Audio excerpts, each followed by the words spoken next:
Sahara desert हमारी धरती पर सबसे बड़ा डेजर्ट है। यह लगभग 9 बिलियन स्क्वायर किलोमीटर्स के एरिया में फैला हुआ है। इस डेजर्ट में टेम्परेचर्स 30 डिग्री सेल्सियस से 47-48 डिग्री सेल्सियस तक पहुंच जाते हैं। इस डेजर्ट को हर साल इतनी ज्यादा सनलाइट मिलती है कि यह लगभग 22 मिलियन टेरावाट आवर्स इलेक्ट्रिसिटी के इक्विवेलेंट होती है, जो कि हम इंसानों द्वारा एक साल में कंज्यूम की जाने वाली सभी एनर्जी का 100 टाइम से भी ज्यादा है। तो क्या पूरे सहारा डेजर्ट को सोलर पैनल से कवर कर देना एक अच्छा आइडिया होगा? क्या ऐसा करने से हमारी सारी एनर्जी प्रॉब्लम सॉल्व हो जाएंगी?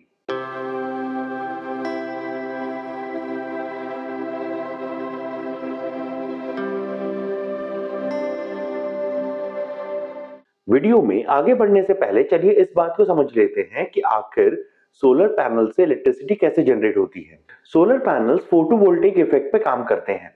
धरती पर पाई जाने वाली सभी चीजें एटम से बनी हुई हैं। कुछ ऐसे मटेरियल्स होते हैं जिनके अंदर पाए जाने वाले एटम्स लाइट में प्रेजेंट फोटोन से इंटरेक्ट करके एक्साइटेड स्टेट में पहुंच जाते हैं। इन्हीं मटेरियल्स से सोलर पैनल्स को बनाया जाता है। जब सोलर पैनल्स पे सनलाइट पड़ती है तो सनलाइट में प्रेजेंट फोटॉन्स इन मटेरियल्स में प्रेजेंट एटम से इंटरेक्ट करते हैं और उन्हें स्टेबल स्टेट से एक एक्साइटेड स्टेट में पहुंचा देते हैं। ये एटम्स दोबारा से स्टेबल स्टेट में आने की कोशिश करते हैं और इसकी वजह से ये मूव करना शुरू कर देते हैं। इलेक्ट्रॉन्स के इसी मूवमेंट की वजह से इलेक्ट्रिसिटी प्रोड्यूस होती है। लेकिन सोलर पैनल्स कितनी ज्यादा इलेक्ट्रिसिटी प्रोड्यूस कर सकते हैं, इसकी एक लिमिट होती है। सोलर पैनल्स में प्रेजेंट मटेरियल्स लाइट के हर वेवलेंथ के साथ इंटरेक्ट नहीं करते। वो सनलाइट में present almost half of the wavelength के साथ ही सिर्फ इंटरेक्ट करते हैं। इसी के साथ साथ इन वेवलेंथ में प्रेजेंट सारे फोटॉन्स इलेक्ट्रॉन्स के कांटेक्ट में नहीं आते। काफी सारे फोटॉन्स इस सोलर पैनल्स से टकराकर वापस रिफ्लेक्ट हो जाते हैं। लेकिन साइंटिस्ट और रिसर्चर्स के कंटिन्यूअस एफर्ट्स की वजह से आज के सोलर पैनल्स पहले से काफी ज्यादा इलेक्ट्रिसिटी प्रोड्यूस कर रहे हैं। हमने एंटी रिफ्लेक्टिव कोटिंग्स और पैटर्न्स डेवलप कर लिए हैं जिनसे सोलर पैनल्स ज्यादा से ज्यादा फोटॉन से इंटरेक्ट कर सकें।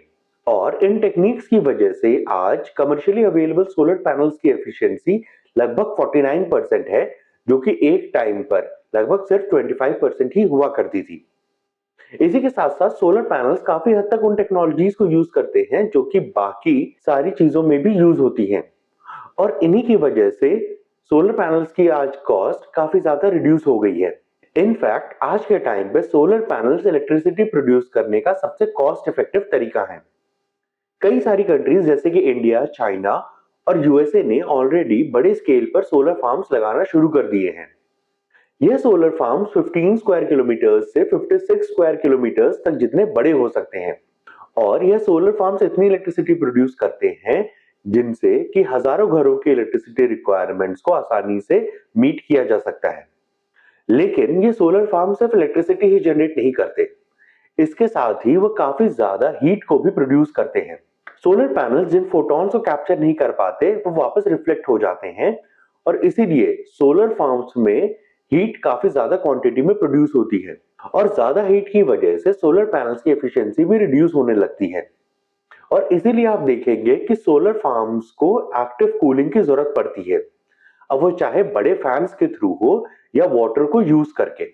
यह प्रॉब्लम अभी एग्जिस्टिंग सोलर फार्म्स के लेवल पे बहुत ज्यादा बड़ी नहीं है, लेकिन अगर हम पूरे सहारा डेजर्ट को सोलर पैनल से कवर कर देंगे तो इसकी वजह से इस एरिया का पूरा इकोसिस्टम ही चेंज हो जाएगा। आज के छोटे सोलर फार्म्स की वजह से ही लोकल इकोसिस्टम पे काफी बड़ा इंपैक्ट पड़ता है और सहारा डेजर्ट जैसे बड़े एरिया को अगर हम सोलर पैनल से कवर कर देंगे तो इसकी वजह से इस एरिया का इकोसिस्टम और वेदर पूरी तरह से चेंज हो जाएगा। इसी के साथ साथ सहारा डेजर्ट जैसे बड़े एरिया को पूरी तरह से सोलर पैनल से कवर करने का कॉस्ट कुछ नेशंस नहीं उठा पाएंगे, बल्कि इसके लिए ग्लोबल कोलैबोरेशन की जरूरत पड़ेगी। थैंकफुली सोलर पैनल्स अकेला तरीका नहीं है सन से इलेक्ट्रिसिटी प्रोड्यूस करने का। दुनिया के कुछ सबसे बड़े सोलर फार्म्स एक नया तरीका ट्राई कर रहे हैं सनलाइट को इलेक्ट्रिसिटी में कन्वर्ट करने का, जिसमें कि सोलर पैनल्स की जरूरत नहीं पड़ती। इस मेथड में वो काफी सारे मिरर्स को यूज करते हैं। ये सोलर फार्म सोलर पैनल्स नहीं बल्कि मिरर्स को यूज करते हैं। ये मिरर सन से आने वाली लाइट को एक सेंट्रल पॉइंट पर कॉन्सेंट्रेट करते हैं। इसकी वजह से उस सेंट्रल पॉइंट का टेम्परेचर काफी ज्यादा इंक्रीज हो जाता है और इस इंक्रीज टेम्परेचर को हम इलेक्ट्रिसिटी प्रोडक्शन के लिए यूज कर सकते हैं। मोरक्को का नूर सोलर पावर प्लांट इसी कॉन्सेप्ट पे बेस्ड है। इवन दो इस टेक्निक में भी काफी ज्यादा हीट प्रोड्यूस होती है जिससे लोकल वाइल्ड लाइफ और इकोसिस्टम डिस्टर्ब हो सकते हैं, लेकिन इसका इम्पैक्ट सोलर पैनल्स के मुकाबले काफी कम है। और इसके साथ साथ एक बार हीट होने के बाद ये मटेरियल्स धीरे धीरे कूल होते हैं, इसीलिए इस तरह के सोलर पावर प्लांट्स सनलाइट के खत्म होने के बाद भी काफी देर तक इलेक्ट्रिसिटी प्रोड्यूस करते रहते हैं। आज सोलर फार्म्स को बहुत ही आसानी से एग्जिस्टिंग इलेक्ट्रिसिटी ग्रिड्स में इंटीग्रेट किया जा सकता है, लेकिन यह इंटीग्रेशन सिर्फ लोकल लेवल्स तक ही सक्सेसफुल है। अब क्योंकि सोलर फार्म्स जो इलेक्ट्रिसिटी प्रोड्यूस कर रहे हैं उसकी क्वांटिटी पूरे दिन में इंक्रीज और डिक्रीज होती रहती है, इसकी वजह से सोलर फार्म्स को नेशनल पावर ग्रिड्स में इंक्लूड करना या इंटीग्रेट करना काफी डिफिकल्ट है। और इसीलिए ज्यादातर सोलर फार्म्स काफी बड़ी बैटरीज यूज करते हैं जिसमें वो इलेक्ट्रिसिटी को स्टोर कर सके और रिक्वायरमेंट के हिसाब से धीरे धीरे उस इलेक्ट्रिसिटी को रिलीज कर सके। एनर्जी स्टोरेज की इस रिक्वायरमेंट की वजह से सोलर फार्म्स के ऑपरेटिंग कॉस्ट इंक्रीज हो जाती है। और इसी के साथ साथ बैटरी टेक्नोलॉजी के अपने ही प्रॉब्लम्स हैं जिनकी वजह से ये धरती के लिए उतने ही बुरे हैं जितना कि नॉन रिन्यूएबल एनर्जी सोर्सेस से जो एनर्जी प्रोड्यूस होती है वो होती है। लेकिन हमारे लिए अच्छी बात यह है कि सोलर पैनल्स सिर्फ सोलर फार्म्स के लेवल पे ही नहीं एग्जिस्ट कर सकते, बल्कि वो छोटे स्केल पे भी एग्जिस्ट करते हैं।